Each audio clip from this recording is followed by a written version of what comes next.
Tiga perkataan ni buat anda hilang peluang besar.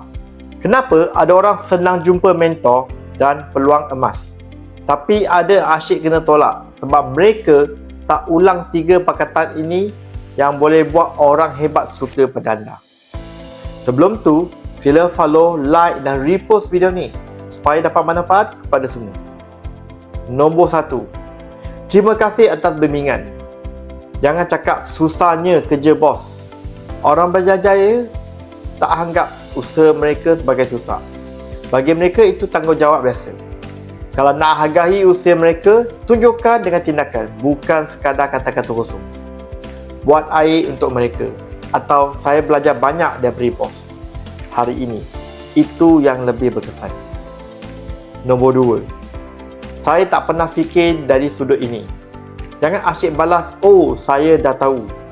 Bila orang berjaya kongsi sesuatu, mereka nak bantu anda berkembang.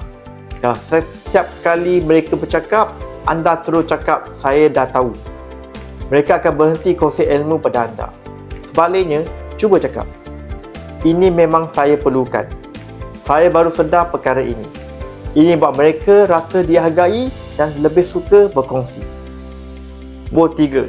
Saya follow cara bos. Jangan guna ayat, bos minum dulu, saya pun ikut suka ini. Nampak macam meremehkan mereka. Bila anda berdepan dengan orang berjaya, tunjukkan penghormatan dengan tindakan. Antara gelas dan ucap, saya bangga dapat minum bersama bos. Tindakan kecil ini buat mereka rasa dihormati, lebih suka pada anda. Kalau anda nak lebih banyak ilmu untuk berdepan dengan orang hebat dan capai kejayaan, cepat komen nak diorang komen atau pergi profile Dennis, klik link like get offer, masukkan maklumat anda. Dennis akan hubungi anda dengan segera. Let's join Dennis.